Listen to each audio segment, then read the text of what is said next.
almost every punch. By the 9th round, Barkley's face was a swollen mess, and his corner had no choice but to stop the fight. "That was a masterclass," one commentator said. With the win, Toney had officially arrived as one of the most dominant fighters in boxing. He remained undefeated, and his defensive skills and counterpunching were now being compared to legends like Ezzard Charles and Jersey Joe Walcott. After dominating at super middleweight, Toney began calling for the biggest fight possible, a showdown with Roy Jones Jr. At the time, Jones was considered the most athletically gifted boxer in the world. His speed, reflexes, and knockout power made him a phenomenon. Fans and analysts were divided on how the fight would go. Could Toney's old-school technique neutralize Jones's explosive athleticism? Jones accepted the challenge, and the fight was set for 1994. But Toney's biggest enemy wasn't Roy Jones Jr., it was himself. By this point, Toney's struggles with weight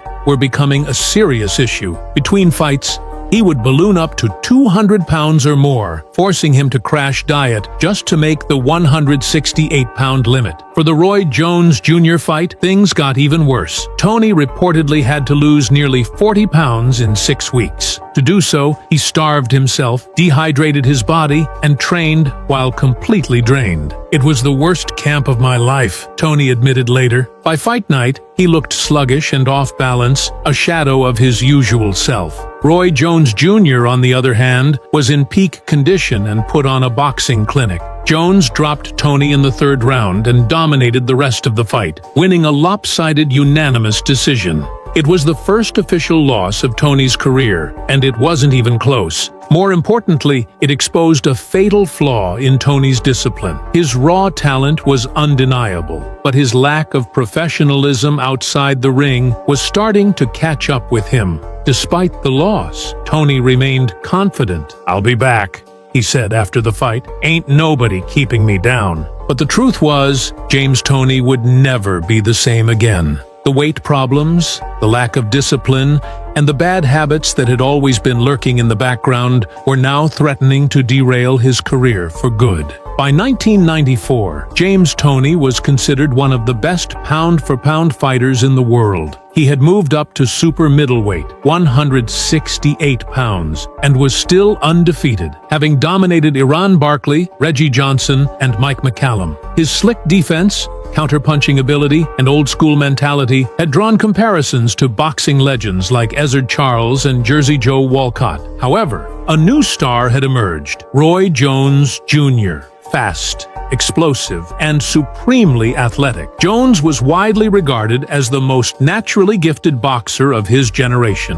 The fight was billed as a battle between Toney's old-school technical mastery and Jones's freakish speed and power. Surprisingly, Toney entered the fight as a slight favorite. Many experts believed that his experience and boxing IQ would neutralize Jones's athleticism. However, what no one knew, not even Toney's team, was that he was entering the ring in the worst shape of his career. Toney had always struggled with his weight, but in the lead-up to the Jones fight, it had become a full-blown crisis. In between fights, he ballooned up to nearly 200 pounds, and with just 6 weeks left before the fight, he had to drop nearly 40 pounds to make the 168-pound limit. His methods were extreme, starving himself, running in a sauna suit, and dehydrating his body. By the time he stepped into the ring, he was completely drained. His reflexes were slower, his power was gone, and he looked sluggish. Meanwhile, Roy Jones Jr. was in peak condition. From the opening bell, Jones dominated. In the 3rd round, Jones dropped Toney with a left hook, marking the first knockdown of Toney's career. Jones outclassed him in every round, making Toney look ordinary. At the final bell, the decision was unanimous. Jones won by a landslide. For the first time, James Toney had been exposed. His defensive skills and toughness had always been enough, but his lack of discipline outside the ring had finally caught up to him. After the loss, Toney refused to accept responsibility. Instead, he blamed his longtime manager Jackie Callan, claiming that she had pressured him into taking the fight before he was ready. 2 days after the loss, Toney snapped. He destroyed his own home, smashing windows and furniture. He made threats against Callan, allegedly saying he was going to kill her. Police searched for Toney, but he never showed up. Although no charges were filed, the incident marked the end of his partnership with Callan. The manager who had helped him rise to greatness was now out of his life, and without her guidance, Toney's career began to spiral downward. After losing his super middleweight title to Jones, Toney moved up to light heavyweight, 175 pounds, but he was never the same. In 1995, he faced Montel Griffin, an undefeated fighter trained by the legendary Eddie Futch. Griffin, a smaller but technically sound fighter, used a smart inside fighting strategy to frustrate Toney. The fight was ugly and close, but the judges gave Griffin a controversial majority decision. Toney demanded a rematch, and they fought again in 1996. This time, Toney was overweight and sluggish. He had barely trained and showed up to the fight out of shape. Griffin outworked him again, winning another decision. Toney looked slow and uninspired, and the loss pushed him further into obscurity. After the back-to-back losses to Griffin, Toney's motivation faded. He fell into deep depression and stopped training seriously. He started gaining even more weight, often walking around at over 200 pounds. He took fights at cruiserweight, 190 pounds, just to stay active, but he was no longer the same fighter. Once seen as a potential all-time great, Toney was now viewed as an undisciplined waste of talent. With his career declining, Toney's personal life also fell apart. He went through a bitter divorce, which drained him financially. He filed multiple lawsuits, including one against his own mother. Bad investments and poor financial decisions left him struggling for money, despite having made millions in his prime. By the late 1990s, James Toney was a cautionary tale. Once an undefeated world champion, he was now a fighter with no direction, constantly battling weight issues and personal demons. James Toney's loss to Roy Jones Jr. wasn't just a fight. It was the moment his career started to unravel. His discipline was gone. His weight was out of control. His personal life was in chaos. Toney's natural talent was undeniable, but without focus, discipline, and smart career management, he was quickly becoming a shadow of the fighter he once was. After years of struggling with weight and inconsistency, James Toney revitalized his career at cruiserweight, 190 pounds. In 2003, he faced undefeated IBF champion Vasily Girov, a relentless pressure fighter known for his insane punch output. Toney showcased his elite counterpunching, making Girov miss and landing sharp counters. In the final round, he dropped Girov, securing a unanimous decision victory and the IBF Cruiserweight title. The fight was named 2003 Fight of the Year by The Ring magazine. With momentum back on his side, Toney moved up to heavyweight. Many doubted he could compete against bigger fighters, but he proved them wrong by dominating Evander Holyfield in 2003, forcing a stoppage in round 9. In April 2005, Toney faced John Ruiz for the WBA heavyweight title. Despite being undersized, Toney outboxed Ruiz, winning a unanimous decision to claim the championship. But his victory was short-lived. Toney failed a post-fight drug test for steroids. He was stripped of the title, claiming the result was due to medication for an injury. At 233 pounds, he was a far cry from his early days at 160. Toney continued fighting, but his weight and age caught up with him. Lost twice to Samuel Peter, looking slow and out of shape. Tried MMA at 42 years old, but was easily submitted by Randy Couture in 3 minutes. Kept fighting into his late 40s, looking like a shell of his former self. Last pro fight in 2017, ending his career at 77 and 10-3. By the end, Toney was no longer the slick defensive master he once was. His body had broken down, but he refused to quit. Decades of wars in the ring, extreme weight cutting, and inconsistent training habits have left James Toney physically and mentally deteriorated. Once known for his slick defensive mastery and sharp trash talk, he now struggles to speak clearly, his words slurred, a telltale sign of possible chronic traumatic encephalopathy, CTE, the same condition that has plagued countless fighters before him. His mobility is noticeably affected, and he appears slow, stiff, and in constant discomfort. The man who once danced around punches in the ring now struggles to move without pain, looking like a shell of his former self. Despite earning millions throughout his career, Toney finds himself in financial ruin. Unlike Mike Tyson, who was able to rebuild his fortune through business ventures and media appearances, Toney never had a true financial resurgence. His carefree attitude toward money and lack of financial management have left him struggling to stay afloat. Once a fighter headlining major pay-per-views, he is now reduced to making ends meet by doing low-budget autograph signings, boxing seminars, and small-time exhibition fights. In 2023, Toney stepped back into the ring for a sad exhibition against fellow faded legend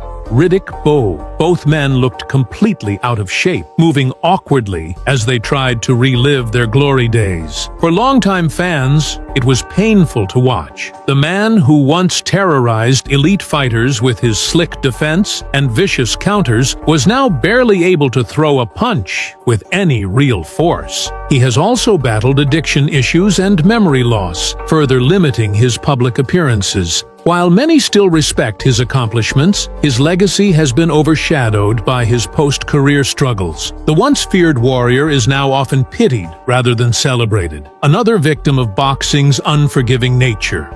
Kostya Tszyu was once an unstoppable force in boxing, a world champion who ruled the light welterweight division with precision, power, and an iron will. His name was feared in the ring, his legacy cemented through dominant victories and legendary knockouts. But today, at 55 years old, the glory he once knew has faded. Once celebrated, he now lives in exile, distant from his family, and largely forgotten by the sport he gave everything to. His once strong bond with his son, rising boxing star Tim Tszyu, has crumbled, and his reputation in Australia, the country that made him a star, has been tarnished. From championship triumphs to personal struggles, from a national hero to a man adrift, Tszyu's story is one of success, loss, and painful isolation. This is the tragic downfall of a champion. Born in the Soviet Union in 1969, Kostya Tszyu grew up in a strict and disciplined environment where toughness was not just encouraged, it was required. His father, a former soldier, believed in hard work and discipline, values that would shape Tszyu's future both inside and outside the ring. From an early age, he was pushed into sports, but it wasn't until he discovered boxing at the age of 9 that he found his true calling. The gym became his second home, a place where he could unleash his energy and refine his raw talent. Under the rigorous Soviet boxing system, Tszyu quickly emerged as one of the country's most promising young fighters. Soviet training was built on fundamentals, technical precision, iron discipline, and relentless stamina. It was an unforgiving system, designed to break those who weren't strong enough to endure. But Tszyu thrived under the pressure, showing an incredible work ethic and an ability to systematically break down opponents. His punches were fast, powerful, and accurate, and his ability to control the pace of a fight made him a nightmare for his rival. As a teenager, his talent caught the attention of top Soviet boxing coaches, and soon he was competing on the international stage. His amateur career was nothing short of spectacular. He dominated national tournaments, represented the Soviet Union in elite competitions, and quickly gained a reputation as a fighter destined for greatness. By the late 1980s, Tszyu had reached the top of the amateur ranks. In 1989, he won gold at the World Amateur Boxing Championships, proving that he was one of the best light welterweight fighters in the world. He had fought and defeated some of the greatest amateur boxers of his generation, standing on the brink of Olympic glory. However, as the Soviet Union began to collapse, so did many of the opportunities for its athletes. The dream of competing in the Olympics was slipping away, but a new door was opening: the world of professional boxing.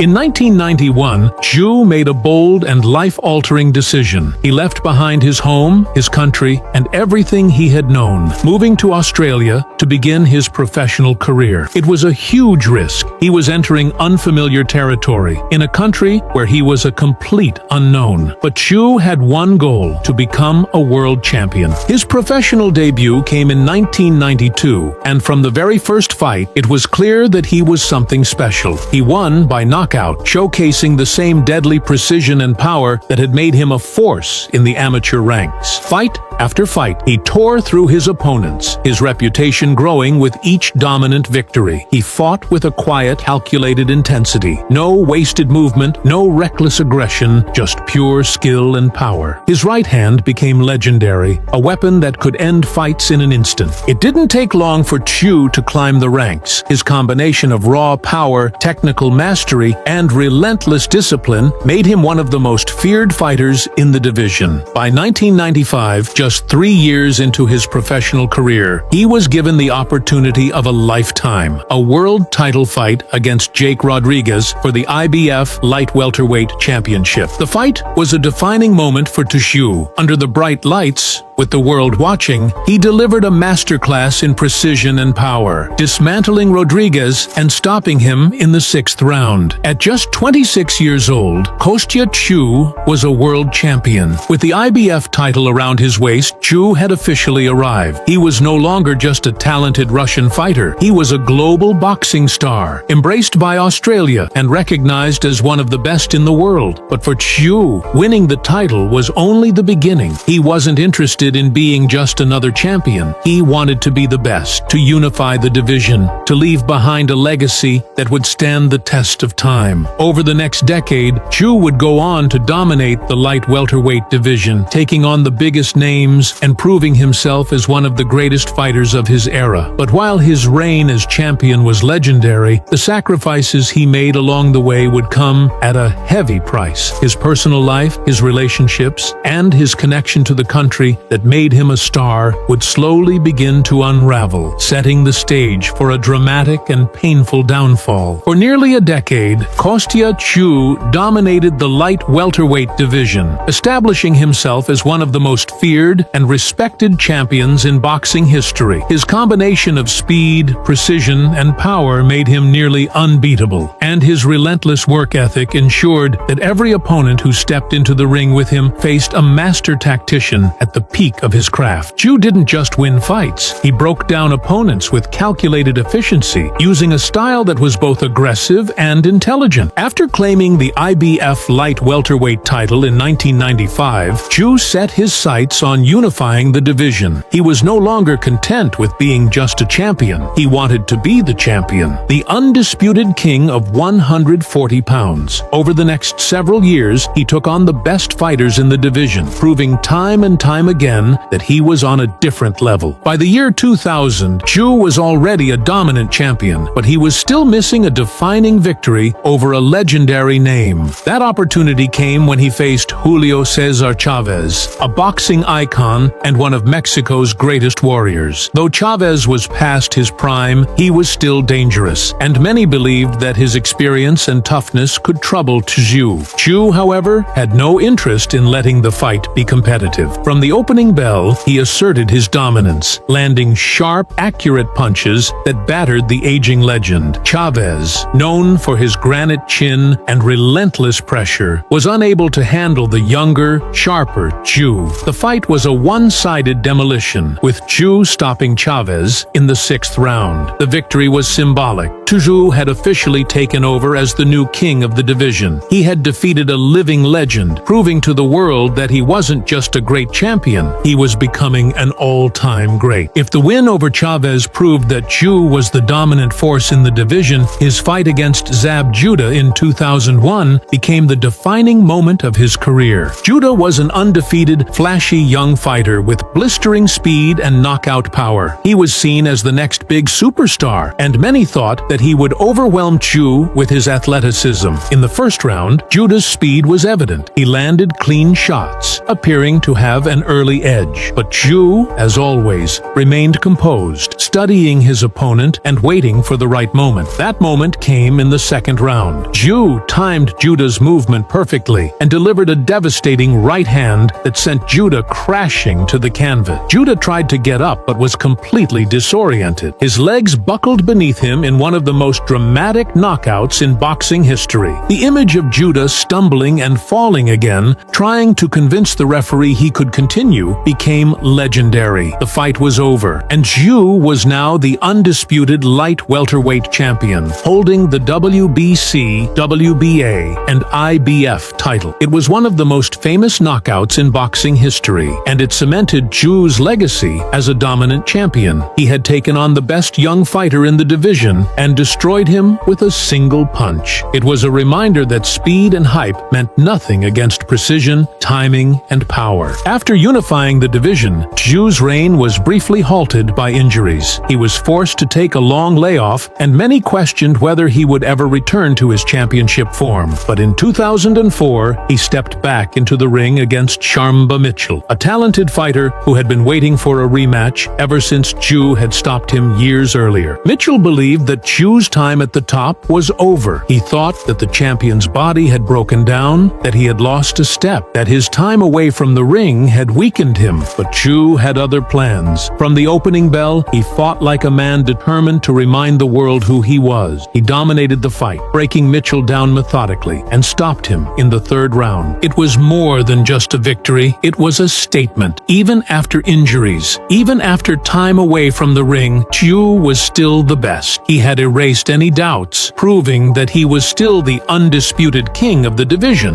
For nearly a decade, Kostya Zhu ruled the light welterweight division with an iron fist. He was respected, feared, and admired for his calm, focused demeanor and his ruthless efficiency in the ring. His ability to adapt, to break opponents down, and to land his signature right hand with devastating precision made him one of the most dangerous fighters of his era. But as dominant as he was, the cracks were already beginning to show. Years of hard training, brutal fights, and physical wear and tear were starting to take their toll. The injuries that had temporarily sidelined him were becoming harder to ignore. His reign had been incredible, but even the greatest champions can't fight time. Outside the ring, life was also beginning to change. Fame, expectations, and personal sacrifices were starting to weigh on him. Boxing had given him everything, but it had also taken away things he didn't realize he would miss. For nearly a decade, Kostya Zhu had ruled boxing, but every champion eventually falls. And for Zhu, that moment was coming sooner than anyone expected. Every champion, no matter how dominant, eventually faces the fight that signals the end. For Kostya Zhu, that moment came on June 4th, 2005, in Manchester, England, against a young, relentless fighter named Ricky Hatton. It was a fight that would change the course of Zhu's life forever. At 35 years old, Zhu was still considered one of the best fighters in the world. He had been the undisputed light welterweight champion, a feared and respected name in boxing. But he had also been battling injuries, long layoffs, and the natural decline that comes with age. The once invincible champion was beginning to slow down, though he was too disciplined to ever admit it. Meanwhile, Ricky Hatton was an undefeated rising star, young, aggressive, and hungry for greatness. Fighting in front of his hometown crowd in Manchester, Hatton had everything to gain and nothing to lose. His style was completely different from the technical boxers Zhu had dominated in the past. Hatton didn't try to outthink or outmaneuver his opponent. He simply overwhelmed them with relentless pressure, non-stop punches, and a will to win that bordered on reckless. From the opening bell, Hatton fought like a man possessed. He swarmed to Zhu, pushing the pace, forcing the champion onto the back foot, and refusing to give him a second to breathe. Zhu, who had built his career on precision and control, suddenly found himself in a fight he couldn't dictate. The crowd in Manchester was deafening, roaring with every punch Hatton landed. Zhu, ever the composed warrior, remained focused, landing sharp counterpunches and trying to slow Hatton down. But the younger fighter absorbed everything Zhu threw at him and kept coming forward, pressing the action, making it a rough, dirty fight. As the rounds went on,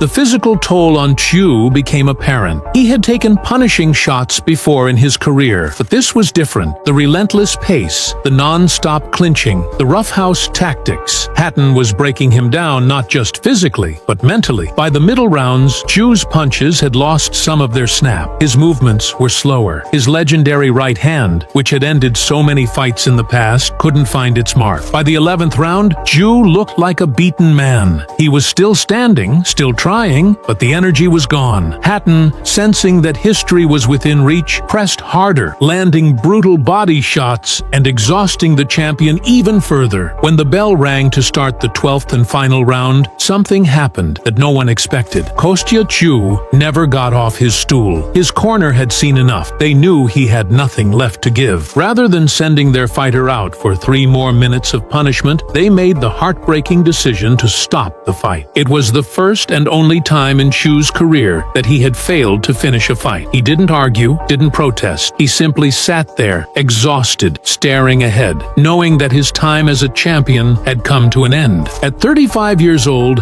after nearly a decade at the top, Tszyu's reign was over. Unlike other great champions who chase one last moment of glory, Tszyu never fought again. There was no formal retirement announcement, no farewell tour, no press conference filled with emotion. He simply walked away from the sport, disappearing from the spotlight almost as quickly as he had entered it. For years, he had lived as a warrior, training with military-like discipline, sacrificing everything to stay at the top. But now, with his career behind him, Tszyu faced an entirely new battle: life outside the ring. Like many fighters, Tszyu struggled with the transition from champion to civilian. He had spent decades training, competing, and fighting for his legacy. Now, without the structure of boxing, he seemed lost. He retreated from the public eye, avoiding interviews and media appearances. The once feared champion was now a quiet figure, no longer the center of attention in the sport he had ruled for so long. Though he had earned millions throughout his career, he was never known for extravagant spending. Yet, without boxing, he lacked the massive income streams that many other boxing legends had built through sponsorships and promotion. His absence from the sport meant fewer business opportunities, and unlike other retired champions who stayed in the public eye, Tszyu simply faded into the background. In boxing, staying relevant matters. Fighters who remain active in the sport, whether as trainers, commentators, or promoters, continue to have a presence. But Tszyu chose isolation. He had no interest in training the next generation, no desire to be a television analyst. Instead, he returned to Russia, where he had been born, leaving behind the country that had embraced him as a superstar. With each passing year, Tszyu's name became less and less mentioned in the boxing world. His accomplishments were undeniable. He had unified the division, knocked out legends, and cemented himself as one of the greatest light welterweights in history. But unlike other champions who remained in the limelight, Tszyu had vanished. Even in Australia, where he had been a national hero, his absence led to a sense of disconnect. Fans who had once cheered his every victory now turned their attention to newer stars. His own son, Tim Tszyu, began making a name for himself in boxing. But the relationship between father and son was distant. Tim trained under different coaches, built his own path, and rarely spoke about his father's influence. While other retired champions were celebrated, honored, and given their place in history, Tszyu's legacy felt incomplete. He had left the sport without fanfare, without a proper goodbye, and as a result, he became a forgotten legend, a champion who walked away and never looked back. Kostya Tszyu's final fight wasn't just the end of his career, it was the end of an era. He had spent years at the top, dominating opponents with skill, precision, and power. But once the gloves came off, the world moved on. In a sport where fighters are often remembered as much for their exits as for their victories, Tszyu's departure was eerily silent. No final farewell fight, no official retirement, just a man who had given everything to boxing, only to realize that once he was done with the sport was done with him. For Kostya Tszyu, the fight with Ricky Hatton wasn't just his last battle. It was the night he truly disappeared. Kostya Tszyu's success in boxing came at a heavy price. For years, he had lived with a singular focus: to be the best in the world. His relentless discipline, his brutal training camps, and his obsession with perfection had made him a dominant champion. But while he was building a legendary career inside the ring, his personal life was slowly falling apart. In the 1990s, Tszyu married Natalia, the woman who had stood by his side through his rise to fame. Together, they built a life in Australia, Australia, where they raised 3 children, including their son, Tim Chu, who would later follow in his father's footsteps. From the outside, they looked like the perfect family: Kostya, the world champion,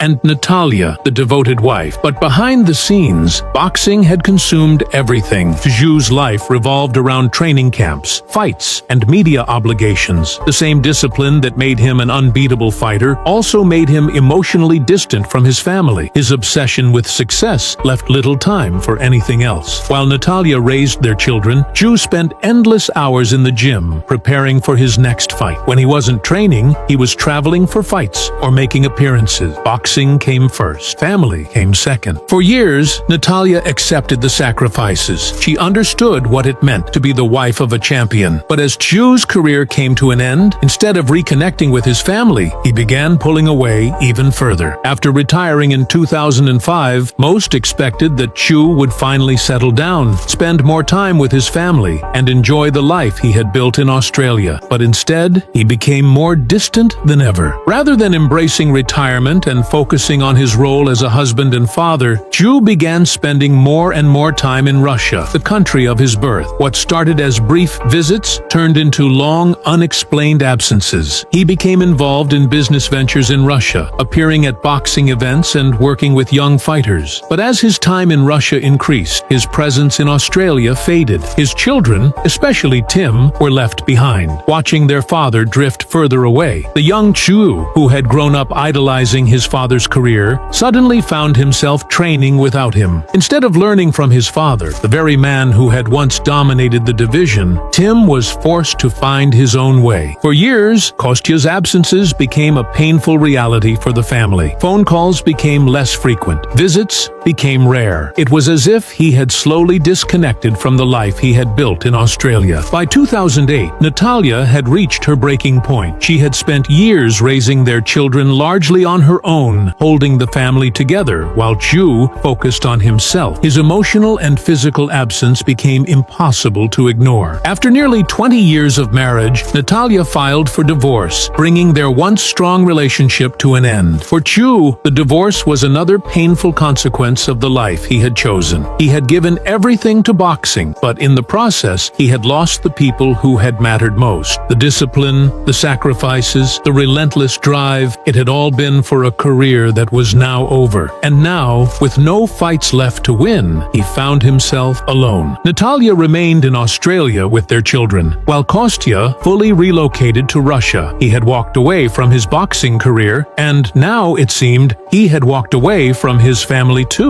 Of all the children, Tim Chu felt his father's absence the most. He had been born into boxing royalty, growing up in the shadow of a legend. As a boy, he had watched his father dominate the sport, dreaming of one day following in his footsteps. But as he grew older, his father was no longer there. Tim trained under different mentors, learning boxing from other coaches instead of the man who had once ruled the light welterweight division. While other fighters had their fathers in their corner, guiding them every step of the way, Tim had to figure it out alone. In interviews, Tim has spoken openly about the distance between him and his father. He has admitted that they barely speak, that their relationship is almost non-existent. While he respects his father's achievements, he has made it clear that he has forged his own path, separate from Kostya's legacy. For a man who had given everything to boxing, Chu's greatest fight may have been the battle to remain connected to his own family, and it was a battle he had lost. Today, as Tim Chu rises through the boxing ranks, his father is nowhere to be seen. He doesn't train him. He isn't in his corner. He doesn't celebrate his victories or guide him through the pressures of being a fighter. Kostya Chu, once the face of Australian boxing, is now a distant memory in his own son's life. The man who had built a career through control, precision, and discipline had lost control of the one thing that mattered most: his family. Kostya Chu was one of the greatest boxers of his generation. He achieved everything a fighter could dream of: world titles, knockouts, fame, and glory. But in the pursuit of greatness, he sacrificed something far more important. He lost his family. Today, Chu lives in Russia, far from the family he left behind in Australia. The bond between him and his children has been permanently damaged. The marriage that once stood strong is long over, and the son who followed in his footsteps has done so without him. Some champions leave the sport as legends, celebrated not just for their victories, but for the impact they had outside the ring. Kostya Tszew's legacy, however, is one of painful contradictions. He was a master inside the ring, but outside of it, he was a man who lost everything.